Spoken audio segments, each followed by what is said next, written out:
Live on audio. Three, two, one. Welcome to Lightforge. This is ADWCTA. This is Merps. Hope you guys are all doing well. We're about a week away from Forged in the Barrens. It's about a week and like 2 days until it launches. So we got a lot of cards to look at. We know a decent amount of the themes. It's going to be some powerful stuff. Yeah, I think that's probably the only theme that I've said. Just a lot of power. A lot of not necessarily reactive power, but just a lot of like not standard curvestone type of power coming in on standard curvestone turns. So it's definitely going to be interesting. This reveal season, I feel like there's actually a lot fewer cards revealed than there normally are. And I'm looking at their like schedule. It seems like they're going to stop revealing cards like Tuesday or something. So probably a card dump coming whenever the stream is after that.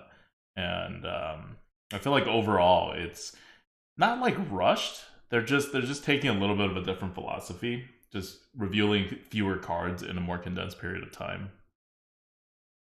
Yeah, I know that for some people, one of the criticisms during past reveal seasons have been Blizzard is milking this a little bit too much. They are just slowly trickling in.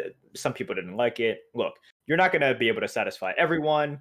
I don't know if this is a result of Blizzard taking in that criticism and trying to do something. Maybe this has nothing to do with that, but it is different than other reveal seasons that we have seen thus far.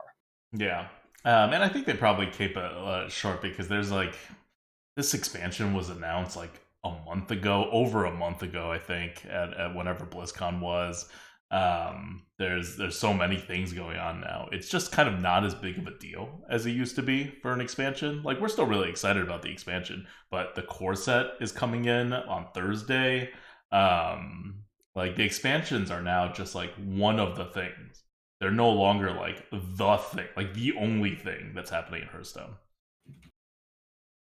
Yeah, I think at this point people are kind of tired of expansion news because it's not even really news for everything else that they can possibly announce at BlizzCon. It's like anything new with World of Warcraft or Diablo or any of the franchises, Overwatch. It'll be basically a legitimately at least half unexpected thing. Mm-hmm. Whereas, let's face it, we know an expansion is coming. You're just kind of maybe sort of curious about what cards will be revealed, what the mechanic will be. If you're huge into the lore, you're like, oh, I wonder what environment they put it in, like a nerd.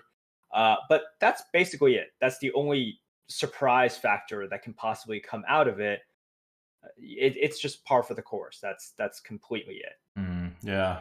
So before we get to like the actual cards and a couple cards that we'll talk about, we're not going to talk about all the cards that get revealed. We never talk about all the cards that get revealed. That's for next week.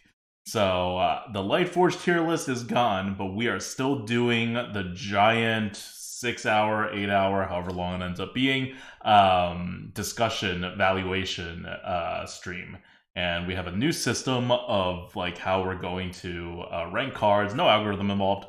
And we'll still be having the same kinds of discussions. Probably, like I guess it'll be slightly different because we won't be talking about the algorithm at all because there is no algorithm calculating it. But we'll talk about how the cards are used, do some comparisons with existing cards, and we'll still come out with our positions, at least some of which are always, I feel like, against the grain.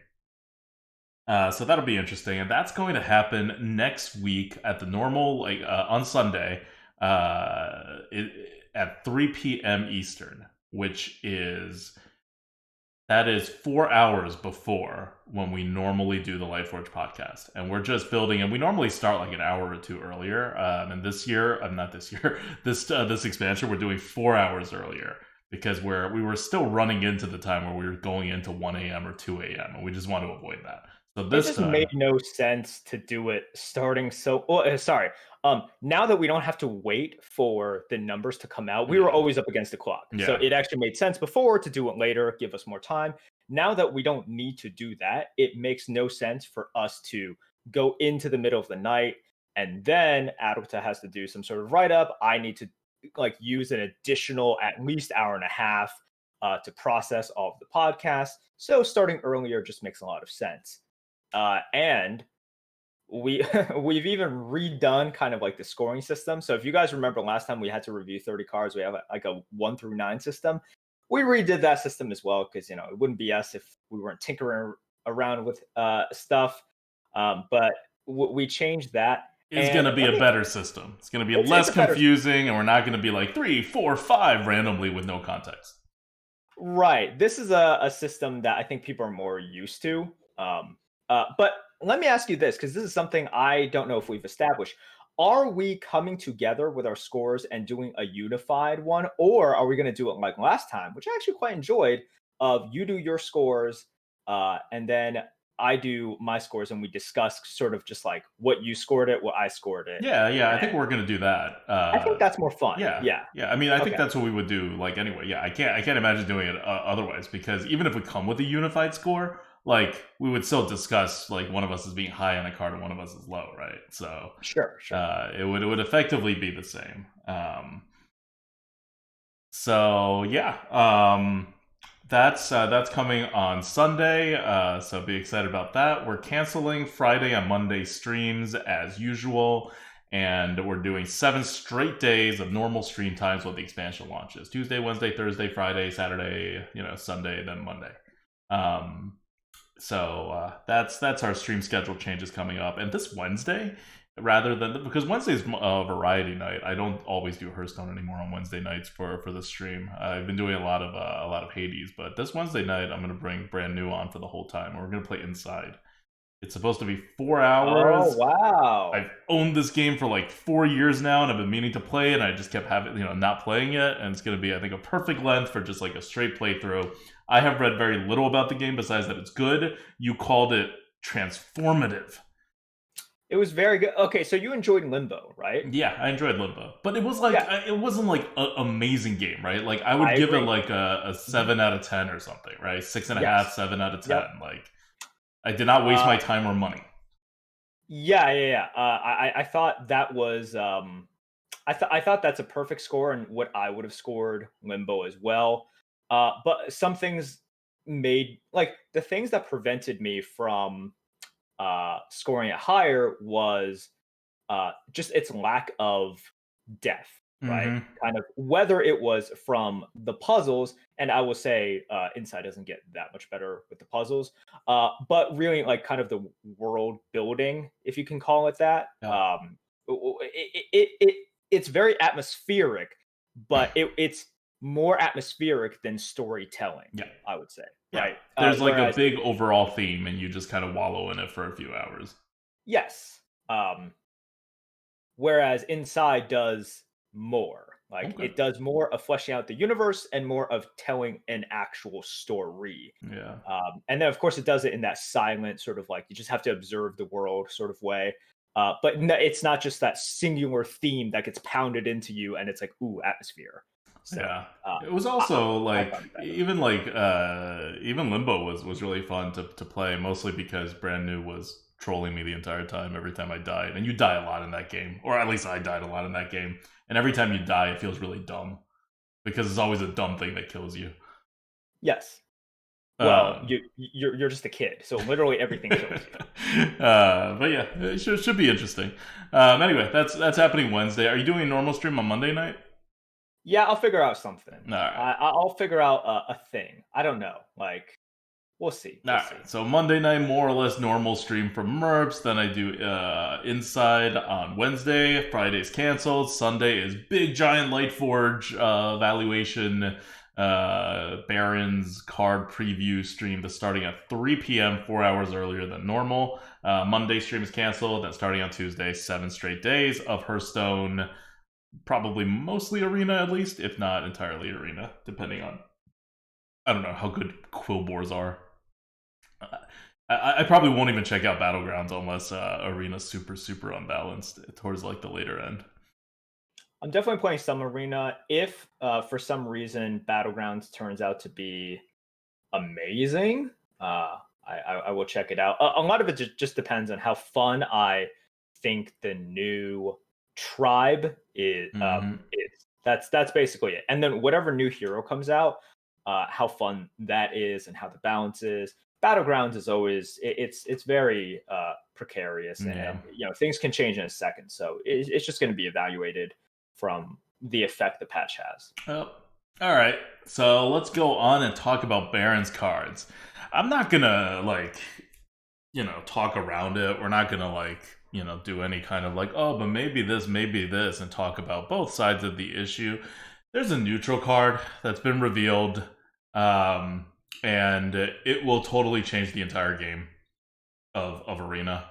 This is we're talking Twin Tyrant levels of change. Actually, it may not be quite as bad as Twin Tyrant, honestly. No, it's not. It's as powerful as Twin Tyrant, but because it is a 3-drop, you have to get it on turn 3 for it to have that kind of impact. And its impact is probably bigger than Twin Tyrant, but for Twin Tyrant, it kind of has that impact anytime you get it, right? Whereas this card, not super terrible if you get it, if your opponent gets it in the late game. So maybe overall impact not as big, but it is just a ridiculous card, and it is the Morshan Watchpost. Neutral, rare card. So again, not common, whereas Twin Tyrant was common, this one's rare. So the impact, again, just kind of not as big of an impact, but I think at least as good of a card as Twin Tyrant, or very close to it. It's a 3-mana, 3/5. Can't attack. After your opponent plays a minion, summon a 2/2 grunt. Yeah. So if you play it on 3, your opponent, if they do not have a spell to be able to kill this off or trade in with their minion, in which case you've gotten a lot of values worth anyway, they're kind of screwed. Because anything they play, you're going to get a 2/2 grunt, and then they have to remove it, so it effectively has taunt. And it's worth 2-3 drops on turn 3. Yep. So it's interesting that you brought up Twin Tyrant, and then you talked about Twin Tyrant, you mentioned the name Twin Tyrant, I don't know, 4 or 5 times. Mm-hmm. Whereas when I saw this, I think the most analogous card is actually Vicious Fledgling. And I'll explain why. Yeah, no, you're right. I was going for pure power level, but right. And I agree. The power level is similar, and you'll see that we rank it accordingly. But if you look at the similarities and why, if you remember way back when, we were one of those people that are like, all right, guys, Vicious Fledgling is not as bad as you guys are making it out to be. Am I okay with removing Fledgling? Oh, yes, I'm totally okay with it. But let's not pretend like it is the worst thing in the meta. Not even that. It was not even a premium card. We had it as a low premium, I think. A very good card. People just got very, very, very annoyed at it, and I understood why. I totally understand why. So the reason when I looked at the Watchtower and I was like, oh my god, this is Vicious Fledgling all over again.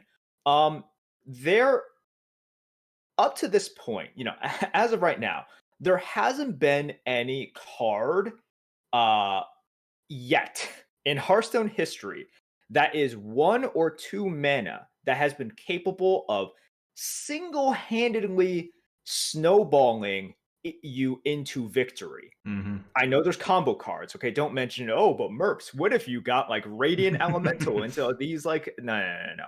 Single-handedly, just you playing normally, right? Your opponent playing normally, and then that whatever thing just generating so much freaking value that you win off of that. We haven't seen one on 1 mana. We haven't seen one on 2 mana yet.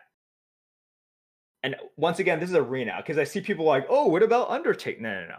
You don't get enough consistent death rattles. Look, in Arena, Vicious Fledgling on 3 mana is the prime example. And that's why everyone was so angry about it, why they were so pissed about it. Because if you didn't get rid of it, okay, you attack once, Wind Fury, you attack twice, Stealth or a Divine Shield, and you're well, okay, it's over, and then you can't kill it, and it just single-handedly wins you the game. Meanwhile, here with the Watchtower, it's pretty similar and even more worrisome. Uh, Even if both people have Watchtowers, it's like, oh, did you play the first Watchtower? Because you have a huge advantage if you played the first Watchtower. Um, and of course, unlike Flappy Bird, which is vulnerable Mm-hmm. potentially on the first turn that you play because it's 3 mana for 3 health, much easier to get rid of than 3 mana for 5 health. And this is one of those things where it's just like so early can win you the game. That's why people were annoyed. That's why Blizzard got rid of it. And I'm as soon as I saw it, I was like, this is problematic. If they leave in the game, it's going to be problematic unless somehow the rest of the cards that they are going to be pumping out is just so out there that it's even number one more worrisome. Because if those cards actually create a situation, it's like Merps, you don't got to worry about it. The other card solved it. I'm like, well, we got bigger problems then. You It's do sort not of want like other cards solving the watch post problem. right. It's one of those situations where it's like, hey, how do we solve um like the wealth inequality gap? Well, it's like, well, I guess a zombie apocalypse would solve it because like True. you don't have to worry about anything. So yes, it's like one of those situations where you solve a problem by making the world like significantly worse. So that like this card worries me to a vast degree because it more so than just balance, because you can have an imbalanced game, but if people enjoy it, that's fine. We've Mm-hmm. had that we've had shades of that before. You don't want people to be turned off Mm-hmm. like they were turned off by Vicious Fledgling. People were so angry. They were so angry about that. And like people have been angry about lots of things like Death Knights and everything, right? And Vicious Fledgling, they were as angry about as like MCT, which is crazy to me, but like whatever. because MCT was actually dumb. Vicious Fledgling was dumb, but not as dumb as MCT. Yeah. Um, Like Vicious Fledgling, there's no like it just rewarded whoever happens to be in the board first at the time, right? And the other yeah, person doesn't have a removal. MCT actively rewarded the worst player.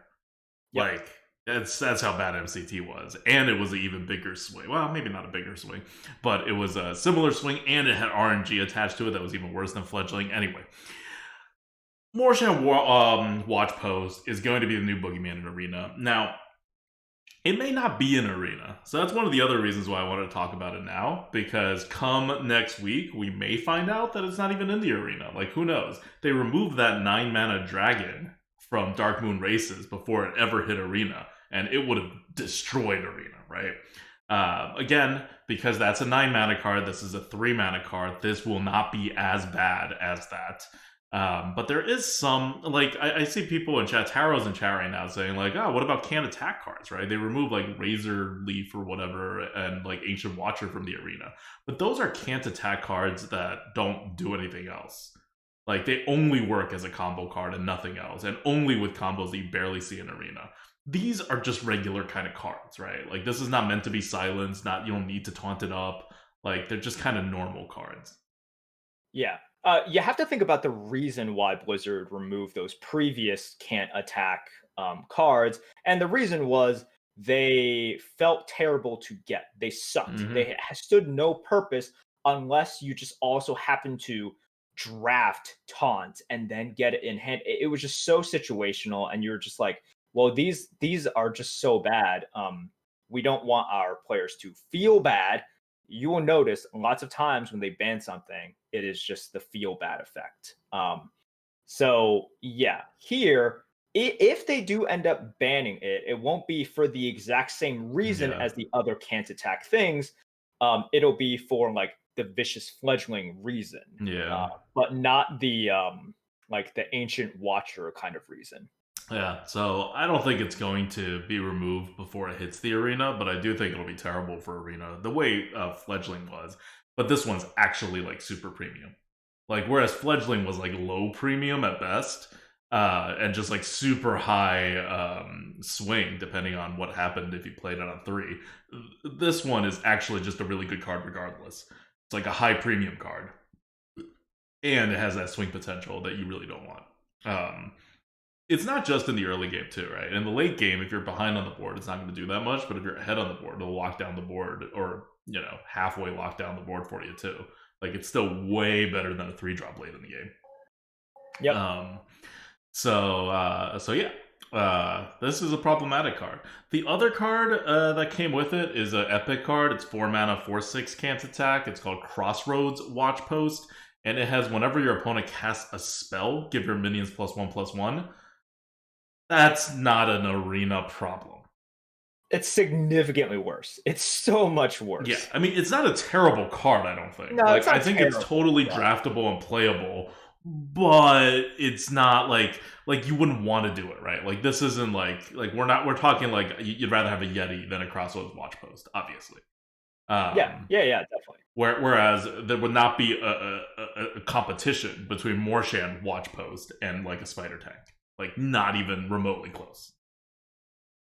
Yes, and then of course it's like what turn it comes out and what the difference between 3 and a 4. It's pretty stupid how they made the problematic one 3 mana and the 4 mana one just like meh. Mm-hmm. And remember, they're neutral cards, and in Arena, every class is a minion-based class, or at least every class is most likely to be a minion-based class. So, yeah, you're gonna have problems. All right, so that I wanted to highlight because that was the thing that jumped out at me the most. Like when I saw it, I was like, ooh, this is gonna be bad. The other thing that I noticed from all the reviews is less of a specific card and more of a theme or a bunch of specific cards. Like I started listing cards I wanted to talk about, and they all kind of fit in this one theme. And we should not be surprised by it. And when I thought about it some more, I'm like, okay, I see what they're doing. But the theme is board clears. There's a lot of board clears coming in. I don't know if they just happen to have announced all the board clears or whatever, but for quite a few expansions, you just really didn't have that many expansion-based board clears. It's been pretty calm on that front. But we already have 5 board clears, like actual not destroy all minions, deal damage to all minion kind of cards, and they're all ridiculously good. Like they're all way better than Consecration. So think about how good Consecration is. Like these are cards that are more similar to whatever that Warlock card is, the 4 mana 4/3 that deals 2 damage to everything. That's not a demon. It's more similar to that than to Consecration. And I'll kind of like tick them off one by one, just to give you an idea of their power levels, so I can redo like their stats. So Warlock gets 2 of these. One of them is Grimoire of Sacrifice, 1 mana spell, common, destroy a friendly minion, deal 2 damage to all enemy minions. So this is like the token version of Shadowflame, which is no longer in the game. But it's extremely cost efficient. Like this is 3 mana off of Consecration, and you just have to remove a token off your board. Warlocks also get Soul Rend, which for 4 mana deals 5 damage to all minions, and you mill a card for each minion that you kill, which for Warlocks does matter, right? Warlocks get pretty deep in their decks, and especially if the meta is a little bit slower, especially if you are destroying all minions on the board, you probably have a kind of a maybe slower deck. It could matter more than in a normal deck, but otherwise it's a deal 5 damage to all minions for 4 mana, which is insane. And that's Warlock. Priest has Condemn, which is deal 1 damage to all enemy minions, and then that upgrades at 5 mana to deal 2 damage to all enemy minions. This is 2 mana, by the way. And at 10 mana, it deals 3 damage to all enemy minions for still 2 mana. So, I mean, before 5 mana, it's not great, but starting at 5 mana, it's a 2 mana Consecration. And then at 10 mana, it gets kind of insane. So, it is... I don't know. It's an epic card, and as far as Priest usually gets some like ridiculous board clears, but it is quite powerful. Then you have Demon Hunter. Demon Hunter has Sigil of Flame, which is kind of a board clear. It's like a delayed board clear. They have this weird sigil stuff now. This one's 2 mana. At the start, it's also epic. At the start of your next turn, deal 3 damage to all minions. So, some off the board play, a little bit awkward. Like, I wouldn't say this one's the most ridiculous card like ever printed or anything like that. But it is another board clear. And then Mage gets one that you're going to hate if you play against Mage. It is Reckless Apprentice, 4 mana, 3/5, so arguably on curve. Battle Cry, fire your hero power at all enemies. And there are hero power upgrade cards as well. They're core set for the mage now. Yeah, so even without the combo, this is ridiculous. Remember when like Twilight Flamecaller was 3 mana 2/2, deal 1 damage to all enemies? Well, this one's 4 mana, essentially a 4/4. So you are not really losing much on the tempo side, and you're dealing 1 damage to all enemies, including a damage to the face, by the way. And if there's any kind of combos, it gets insane. So we're in kind of a different world now with these cards. These are like ultra premium kind of cards. Yeah. I mean, it's very easy to just think of, oh, I have one fallen hero on the board, and suddenly it is Consecration on a stick. So yeah, the power level is insane. Tons of AoEs. That's something I saw as well. I don't know if this is Blizzard's way of kind of establishing that we can print more powerful stuff if we equalize it with removals. I don't know if maybe this is a response as to, okay, well, we have a new core set, and we want to establish that this is sort of like the AoEs.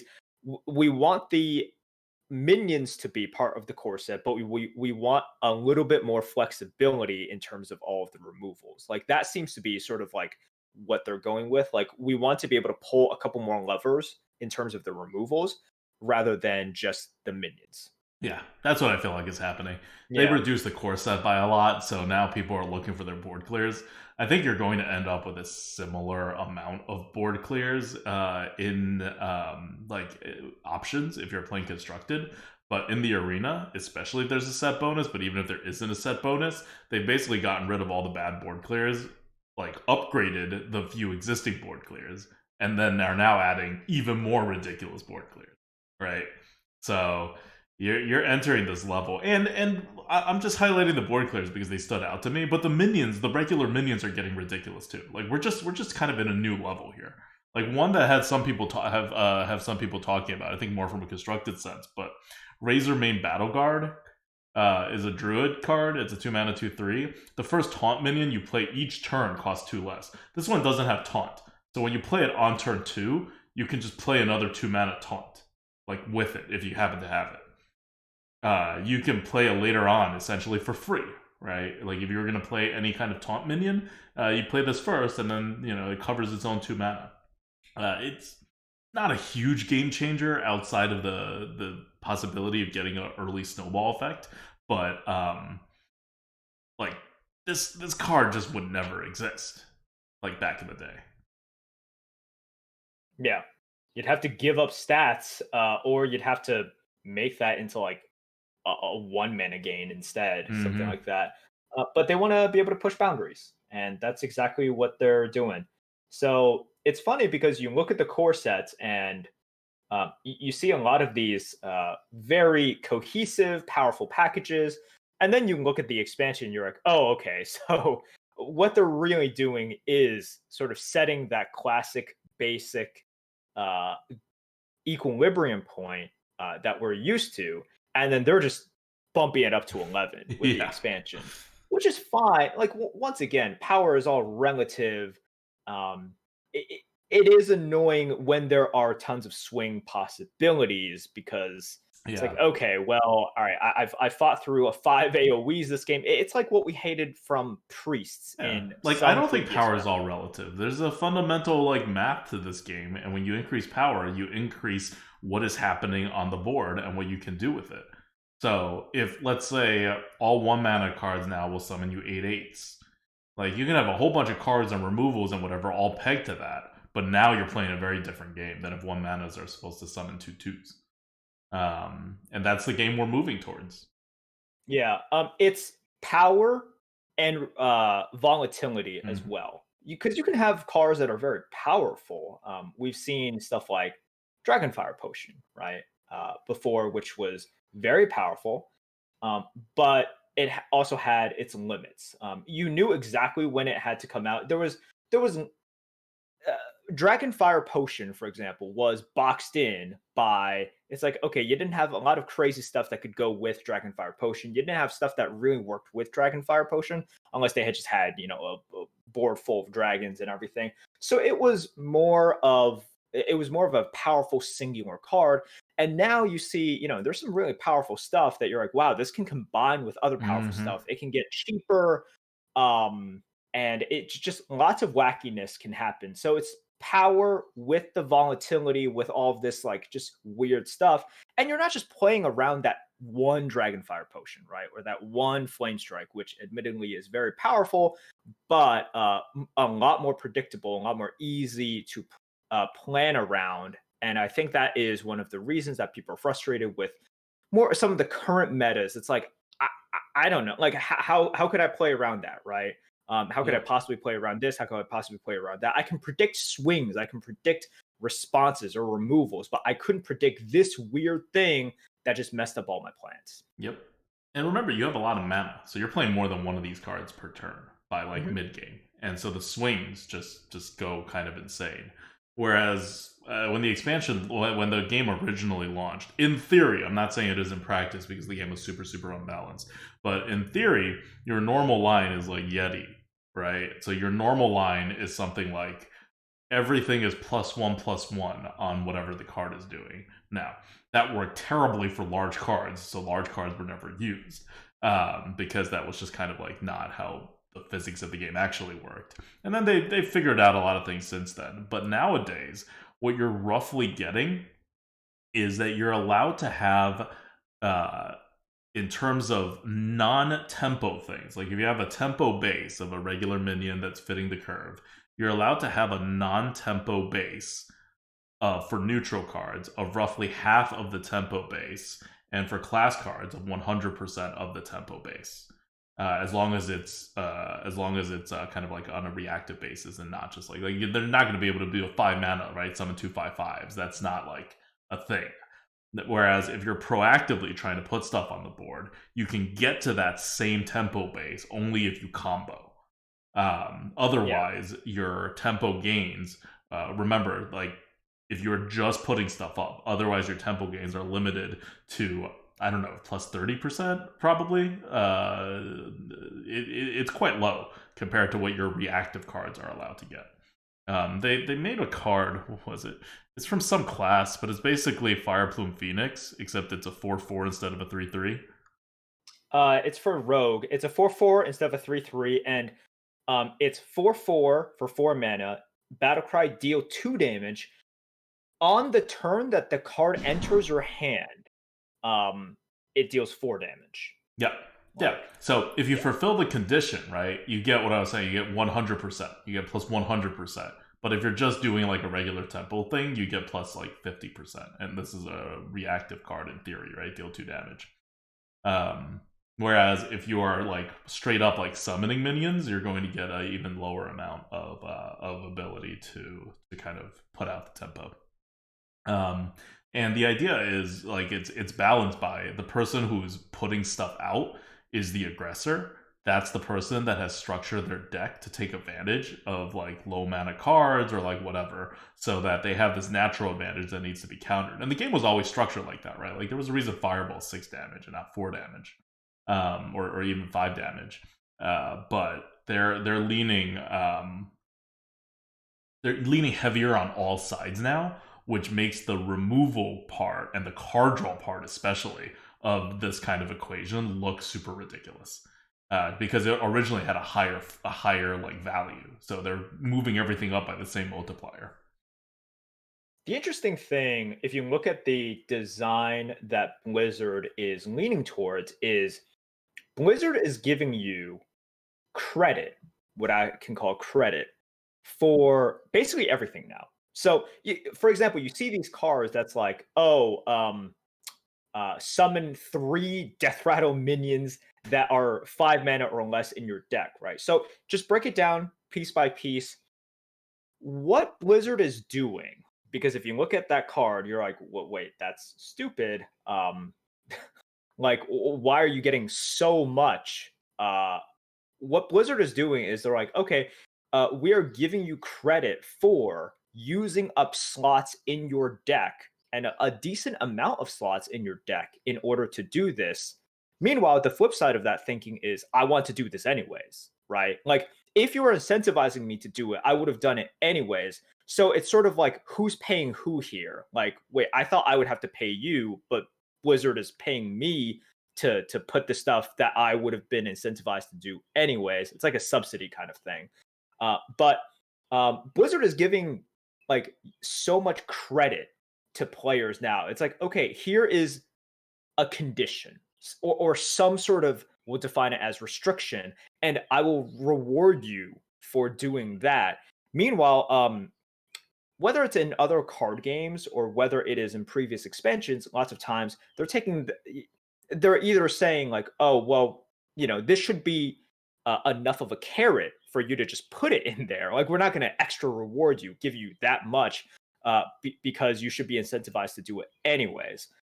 Or they're just like, okay, well, there should be some downsides and everything. But now Blizzard is just like, here, like they're just making it rain, giving out all of these coupons and saying like, okay, you gave up something, which technically you did, but not really. And we're going to reward you for it. So the rewards are just huge now. You have all of these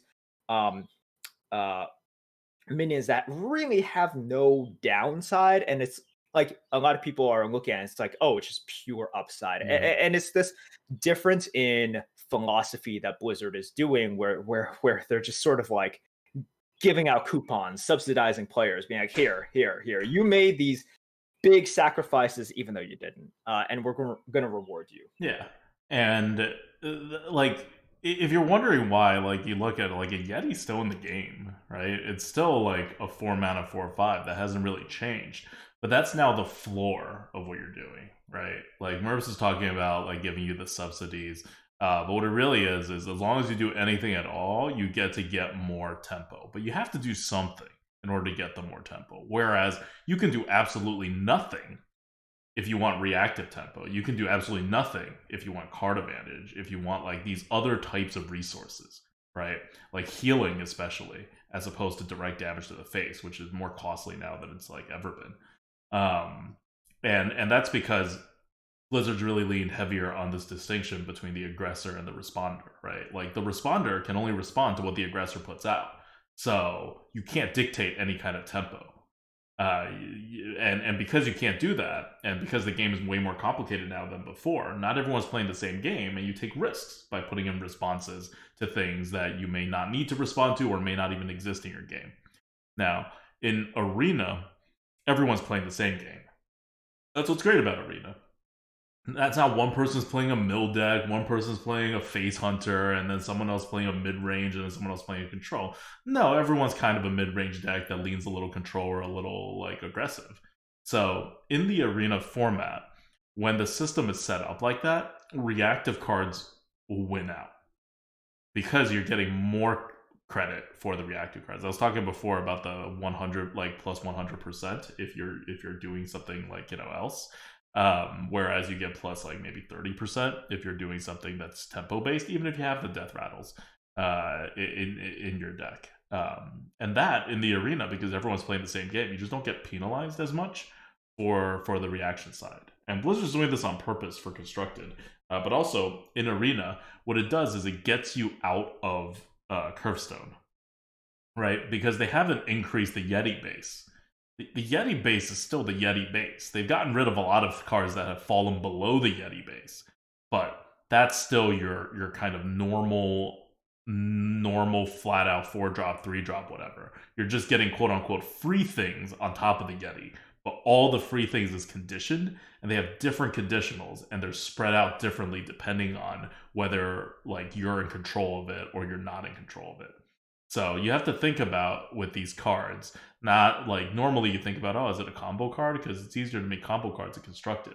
But fundamentally, now when you're evaluating cards, you have to think about like, just what is Blizzard giving credit for? Why is Blizzard giving credit for these things? And which one of these things am I not actually able to do in the arena? Because a lot of things you're limited in the arena. There's so many things that's purely by random. And for any cards that's, focused on those kinds of things, they're going to be worse in the arena. And for any cards that either does not need those things or they're reacting to things that you're guaranteed to face, they're going to be like a lot better than intended. Yep. So tons of removals, a surprising amount actually. And one thing that I am not a huge fan of, because we've said it before, minion-based Hearthstone is more fun. It just is, and it's quite skillful as well, which I think surprised a lot of people. But minion-based, good old-fashioned Hearthstone is very skillful. Just the amount of removals that are introduced, I don't love it. And it makes kind of these predictions and all of this sort of incremental gain a Yeah. lot harder. Yeah, let's break down the So first thing because, we talk about it before, but you're like minion based is more skillful than spell based. What it actually means is not just minion based, but also just when you're reacting to something, you see something, you react to it. When you're playing a minion with no initiative, you have to predict that you're going to need it a turn from now, and you're going to have to predict what your opponents can do about it. So you're not just doing your normal resource management, your mana management, your like whatever, but everything you have to consider when you're playing a reactive card is the same thing you have to consider when you're playing a card without initiative, and then you have to think one turn ahead. So it's literally almost doubly as skillful to play a non-initiative card as an initiative card. And the more non-initiative or delayed effect something has, that the more like skill it kind of takes. yeah, it requires you to risk assess more because you're exposing yourself to more risk. But you have to turn plan a little bit more. It just tests a lot more of these skills that we think should be rewarded in Arena. Yeah, and Blizzard's making spells that have that kind of element as well, right? Mhm. Like combo spells always have a little bit of that kind of element because you have a more complicated holding pattern now and like waiting for things. The new spells that rank up, right, have anything that gets better when you hold it more. It gives you an extra level of consideration in turn planning that kind of matches that of what a minion would normally do. So you have your rank up spells that are now at pretty much the same skill level, I would say, as your typical minion. But like, think about how complicated of a card you had to make to get to the skill level of like a Yeti, right? You gotta really work your way like up there. Whereas the easiest spell, the easiest cards in the game to play are things like, I don't know, Shadow Bolt. Yeah. The only wrong way to play Shadow Bolt is sort of misprioritizing uh, like how important the target is and all of that. So look, there's obviously some skill to it, but But you have to do all um, the same things when you play a Yeti. yeah. And when you introduce so much removals, that skill that I was talking about, which is really like the only thing that you worry about, even that's taken away Yeah. because you're like, well, it doesn't matter if I have so much AoE. It's like truly doesn't matter. So that's fine. I'll use my one removal and I'll fall back on the other two I have in my hand and the 8 other ones that I have yet to draw. So that's my game plan, and that's fine. Like you don't want that for Arena. We have seen that a few times, and people tend to not enjoy those. Yep. All right. Well, any other card that you wanna bring up and talk about? No specific cards. I think we're fine. Just the Watchtower had to be talked Oh, about. The other stuff is just, I mean, look, really, really powerful cards, but nothing crazy as in if they're just making the whole expansion this one hmm sort of power level, I that's whatever. You have some interesting legendaries, but we typically don't talk about those. That's basically it. Like we see that this is an expansion that they say, okay, core set is going to be, if core set is like a 7, whereas before, like, basic and classic average out was like a 4 or something. Yeah. Now core set is like a 7. This expansion is going to be significantly higher. So they want expansions to push the boundaries, which always has been. It's just a little bit jarring because you're like, whoa, this is powerful. It's not It just like makes the sense. It's a top whole new end is game. more powerful. It's just that it's just very consistent in the Very power consistently level more of the powerful. very top end. Like I remember when we would see one of these powerful cards, like someone in chat brought it Defile. We would see it and be like, wait, what? Oh my god, holy crap. Now it's like, yeah, but like every class in the, I don't know, 8 cards that they get have like 6 or 5 Defiles. So when we see a Defile, we're like, Defile didn't get worse exactly, but it's not like anything's like topping out Defile significantly, but it's just everyone has a whole bunch of these options. They really just built the game up to that level. And on the neutral side as well, they're building the game up to the level of the top neutrals from the times when those not top neutrals were terrible and dominated the games. Now, you're like, all right, it's just kind of where things are. Yep. Okay. We still have a lot of cards that have yet to be revealed. About half, like approximately half of the cards have yet to be revealed. So we'll see if there's any huge surprises. What always ends up happening is a card that is very boring for constructed, but very influential for the arena is revealed during the dump.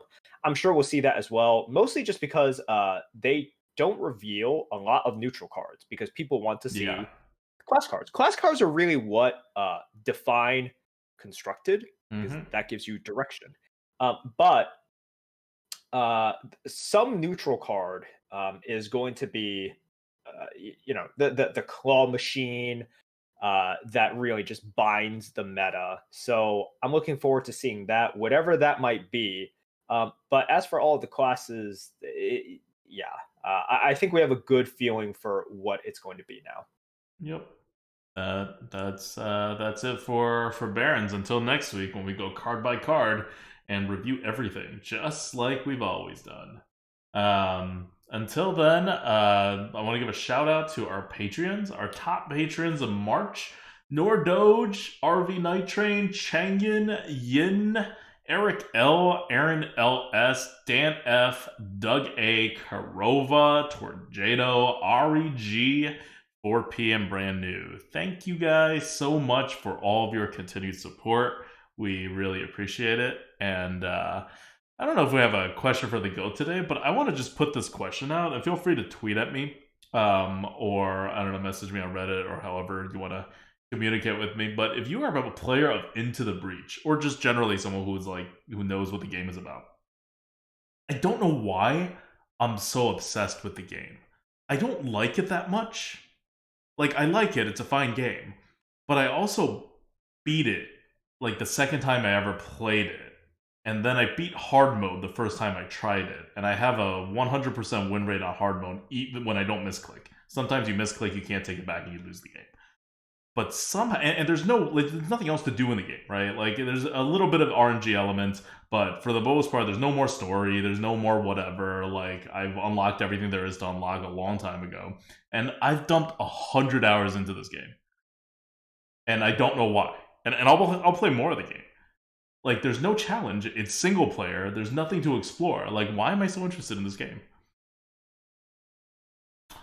If any fellow Into the Breach players wanna take a stab at it, I'm curious because I'm quite enjoying the game still. Even though it's not a game I would really recommend to anybody unless they're really into like turn-based strategy games. And even then, it would be like, yeah, it's a pretty good game. It's not like, oh, you got to play this game. All right. I know nothing about it. That sounds fine. It's the defining feature of Into the Breach, if you guys are trying to get like a elevator pitch for it, is they tell you exactly what all of your enemies are going to do on the next turn. It's like you read their brains. They just tell you what the computer is going to do, and then you make your turn. And then, the enemies do that stuff, and then more enemies come or whatever, and then they once again telegraph exactly what all the enemies are going to do on the next turn. And then you get to take your turn. That's it. And each round is only like 5 turns before like the round is just totally over. And you have no variations except that you have to survive for 5 turns. So that's it. It just repeats. And you do this like, I don't know, like 25, 30 times over the course of a run, and then you win the game. It doesn't sound like it's super interesting, so I didn't really play it, but it's by the makers of FTL, so eventually I gave in and I bought it. It has decent critical reviews. And it is pretty cleverly made, but it's just limited in what it's like doing. But I don't know. It's really vibing with me, and I'm having like a really good time playing it. That's all I wanted to share. And if you guys like know something like this, or there's a game like this that you relate to, even if it's not Into the Breach, that has this just same kind of thing, because normally I like a challenge, right? If I'm playing a game that's not for some kind of challenge, whether it's against the computer or it's against a real player, like the game would have some kind of like story elements or exploration or something to it. Like otherwise, why am I playing the game? There are other games I could play. All right. And anything you've been up to? No, I've still just been doing Pokemon stuff, Pokemon cards. People are just angry with the hobby right now. I Why don't are know, people man. angry with Pokemon? Because of like they can't get Pokemon cards and everything. I I'll just say this, like, uh, people should really study economics. In order, like, you have a lot of people who are angry about the current situation, and it's gotten to a point where um, scalpers are this like the boogeyman. I think for a lot of people in the hobby, they're just like, oh man, scalpers have literally ruined everything. And I think a lot of people are just thinking it's like, well, if not for scalpers, well, true collectors can prosper and everything. And it's like, scalpers don't actually cause prices to they don't cause prices to be higher. They're an effect. They're not like a cause and everything. Which I think would surprise people. But there's a reason. I think the best example is this. You go to a Target or a Walmart right now, all the Pokemon stuff is gone. Yup. All the modern MTG products are still there. Sorry, modern MTG players. Well, why would you be sorry? They could buy their cards. Yeah, no. So look, if scalpers are so powerful, if they're this huge boogeyman, why wouldn't they literally, while they're there, buy up all the MTG products? They're right there, right? Like they're literally right next to There's there. no extra transaction cost in the purchase of them. Exactly. I'm They not just need telling some you to. storage space. Yes, I'm not even telling them to like go to another section of the store and buy whatever that stuff out. MTG's right there. Why aren't they buying that stuff out to scalp and resell for 2 to 3 times retail price? It's just because it's not possible. It's all demand. It's just a demand. That is it. So, okay. Here's Wait, so exactly what I'm what are talking about. people mad about? Like they're mad that the Well, prices are too high, or they're mad about not being able to get oh, cards, so they right? think they're For the entitled to price have that they deem cards. to be Right, right, fair. right. So basically, they think that Wizards or whoever's doing Pokemon now should just keep printing cards like very fast until the demand is met, and that it's more or less at the price that they put in our MSRP. Right. So right now the demand is high. Basically, the Pokemon Company cannot print. It's not Wizards of the Coast anymore. But so the Pokemon Company can't print enough. But here is exactly what I'm seeing. So someone from the chat just said scalpers literally cause a price increase by inflating resale prices when they sell it. They don't set the price. Yeah. The market sets the price. They are an effect of it. They are able to sell because of the market. They don't set the problem price. is not that they're selling at a higher price. The problem is that the Pokemon Company is selling at way too low of a price. Yeah. That's really the issue.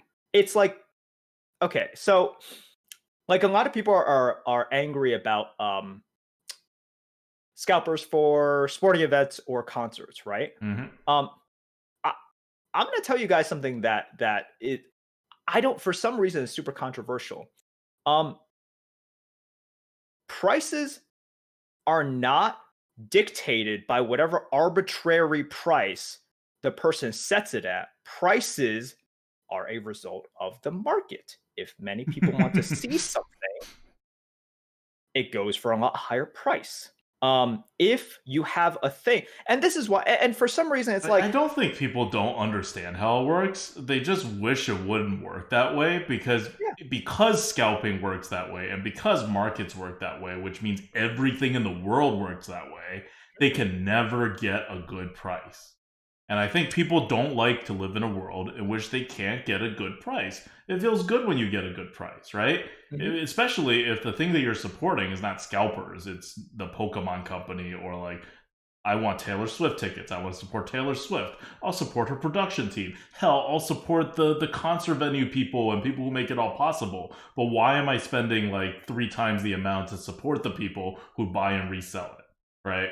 Like, but the problem in the fact that scalpers exist is yeah, scalpers, but it's equally that people are underpricing their tickets to begin with, right, or their Pokemon cards to begin with. So right, like people the blame doesn't just sit with the scalpers. Scalpers are just you can't do anything about them. Scalpers are annoying. They haven't caused the problem. They're here to like, you know, they flock to wherever there is opportunity. Yeah, right. Yeah. They can never cause prices to go up. No, because they're not doing anything to hype up the demand. They can only cause prices to be correct. Yes, that is all they can. And people are angry that prices are correct. Yeah. And I look, whenever you even say correct, they're like, no, prices. MSRP has never been what Pokemon has sold for. That's another thing that, like, I think people have been really, really surprised about. Like, everyone wants stuff to be MSRP right now, and I get it. I want it to be MSRP too because I buy a ton of stuff. Okay, like I'm with you guys. Like, that's just like saying I want free money. Yeah, we all want free money. And for many, many years, the hobby has benefited from it. Now, what I mean by that is MSRP for a booster box is $144 for the history of Pokemon, basically. You have been able to get booster boxes for about $80 at least. Like, you can get it for like $70 for some sets, depending on where you get it from, whatever. Yeah, you could just get it for like $70 because the people who got it from the distributors got it for like $60 or whatever. So you benefit from not paying MSRP for a long time, because that's where the market is, right? Like, there was not enough people wanted it, so you benefit. You're not going to get an MSRP. But for some reason, people think of MSRP as a ceiling that should not and cannot be like pushed over, rather than nothing, which is really what it is. It's just nothing. Like, if something is sitting in the store and it is going for MSRP, what does it mean? It just means that the real price, what people value it as, is like $3, not $4. It's lower than MSRP. Right. So that's the thing. Look, I get it. People are angry. They're annoyed at scalpers. I'm also annoyed at scalpers. But there's a difference between being annoyed at scalpers for existing and thinking that they are the cause of a problem. Because I mean, it's nothing. It's just entitlement, right? People feel like they're entitled to continue playing their Pokemon hobby at a certain price. And I don't think that's a wrong thing to believe. But then what you're angry about is not scalpers. You're angry at the Pokemon company for not being able to print cards fast enough. Like, that's what you're really angry at. Because who gave you that expectation that you can continue your Pokemon hobby for MSRP? Who set MSRP wrong? The Pokemon company set MSRP wrong. They gave you the expectations that you could continue your hobby for X price. They're not delivering. Why? Because the prices have gotten out of control, right? So they need to print so much more to bring the prices back down. Or they need to, like, contact people who are their loyal fans or have been buying stuff for them forever and then give them special prices directly, right? You can do it in a number of ways. But ultimately, the responsibility never lies with the scalpers. They lie with the Pokemon company. So, like, if you're mad, like, I don't know why people get mad at scalpers either. You should be mad at the Pokemon company, because I think the Pokemon company, in many ways, have failed. Oh yeah, they have. They totally have. Like, yeah, and they've so, dropped the ball. Like, yeah, and some of it is their fault. Some of it is not their fault because of COVID and printing restrictions and all of that. But yeah, this is nothing new with Pokemon North America. Like Pokemon Japan has been, if you look at the scene over there, and they're on top of their stuff. But yeah, Right, no, but I just mean generally, right? Not with Pokemon specifically. In any case, it is the failure of the company or the entity or whatever gave you the expectation that you can continue at a certain price. So someone in chat says, now talk about rent in this way. This is exactly how you should talk about rent. Has there been some kind of expectation that you'd be able to live on something semblance of whatever rent with, increases for like inflation or whatever? Well, if you think there is that expectation in society, then the government needs to do something about it. If there is no expectation, the government doesn't have to do anything about it. But ultimately, the people who set those expectations are the ones who are responsible, whether that is the government or your landlord or whatever, right? Yeah. But it's not the person buying and selling the real estate, renting out the real estate. They're the scalpers, essentially, right? But you're allowed to be a scalper because scalpers aren't the ones giving you this expectation. And if they do give you this expectation, you can legally sue them for it. Like if you have something in writing, like the landlord has, told you they only raise prices by whatever, and these caps exist all over the place, and then your landlord violates it, like that they can't do that. But if they didn't set the expectation... That's the biggest difference between these two things. We actually have rent control. We have regulations, tons of regulations. Because the government is more on top of things than the Pokemon Company, which should not be a big surprise. Also, we've deemed that living is more important than Pokemon cards. That's a controversial statement. You should know that that's a controversial statement. But look, there are things that are heavily regulated because we deem it as essential. Meanwhile, Pokemon, we have deemed it as a luxury, non-essential good, which I think a lot of people agree with. And a lot of people, I don't know if I agree with that. I need my Pokemon. But yes, like there are, if you go and look at like regulations and code, there are tons having to do with rent and ownership of property and kind of all of this stuff and sale of property and exchanges of property, all of that stuff. And if all those laws or whatever existed for Pokemon, you'd be able to get your Pokemon at a cheaper price too. But they don't, because the person who is acting as the government in this case is not the actual government, but it would be the Pokemon Company. It's not really like a regulated market here. and it shouldn't be because it's a hobby, right? It's just very interesting because right now the hobby is, if you guys can imagine what the Hearthstone community was like when Blizzard came in with a new Tavern Pass. They set expectations and then they broke their own expectations somewhat in certain cases. You can't do that.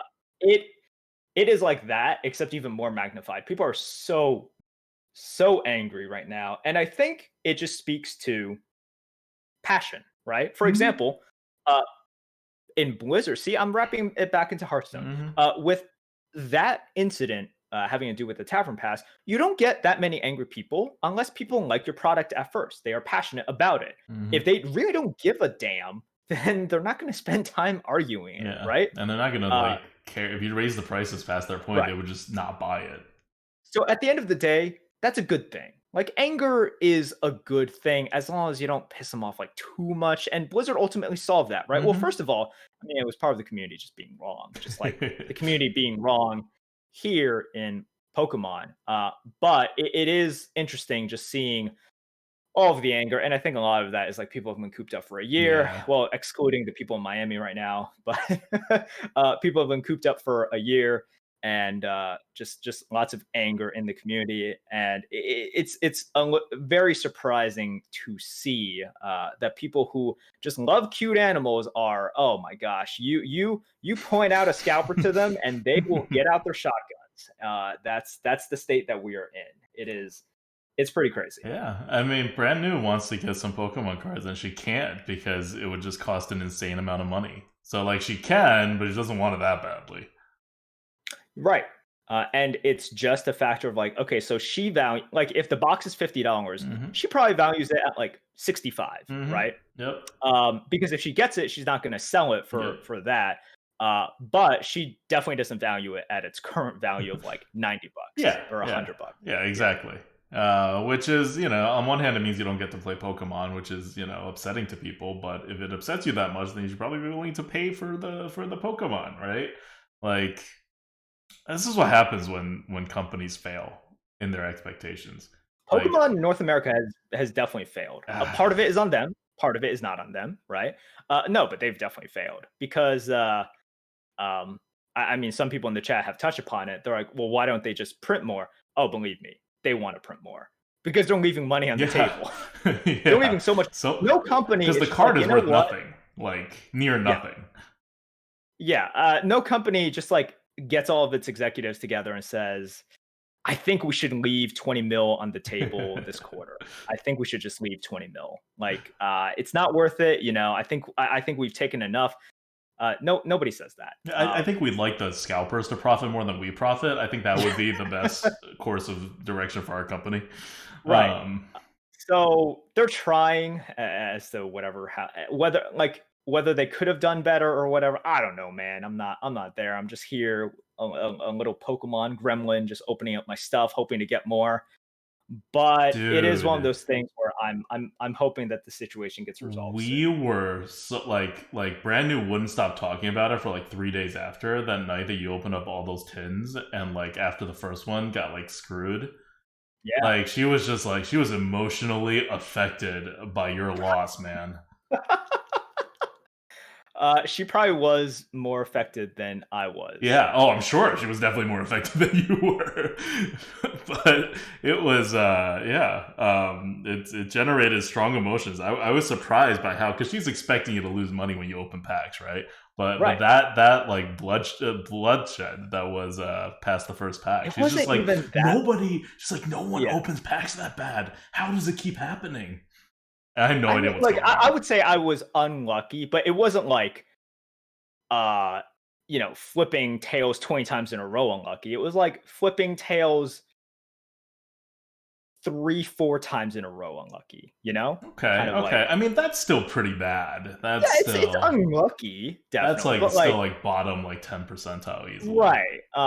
I mean, I've had some good openings. I've had bad openings. That night was bad, which is why I'm never opening up with chat again because it was definitely 100% chat's fault. So yeah, it's one of those things. But it's like you go to the casino, you lose. Yup. You will lose. You will 100% lose over time. You're just hoping that you get some fun out of it, which I always do, and that for a few nights you win, right? And you Mm-hmm. feel great during those nights. That's Yup. exactly the same thing. And like that's one of the things. Bring it back to Hearthstone. That's kind of like we talk like shit all the time about how expensive Hearthstone is. But that's one of the great things about digital products, right? It's unlimited quantity. No one's ever gonna like scalp you on replaceable things. Like that's why they're like account based. And even if they weren't account based, they'll literally unlimited packs, right? That Blizzard is printing, and you just don't have to worry about that kind of stuff with Hearthstone.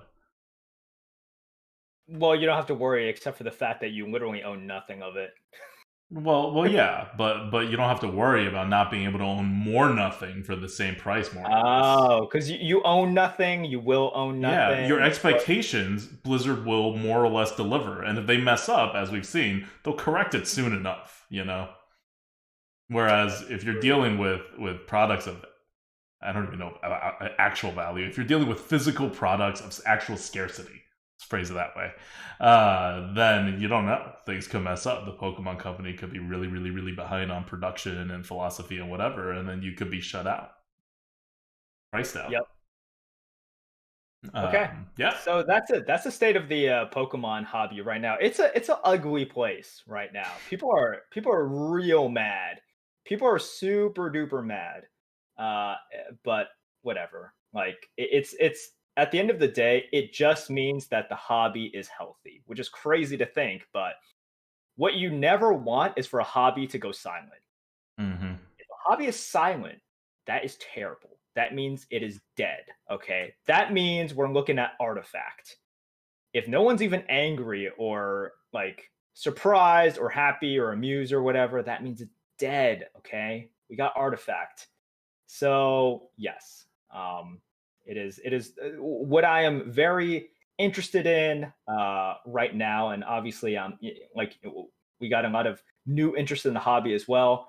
But my gosh, it's like a conveyor belt where someone enters the hobby, they're immediately angry. Like they enter the hobby through a conveyor belt, and like, and a separate conveyor belt on top of them just hands them like a pitchfork and a torch, and then they're off to their races, just being angry at the hobby.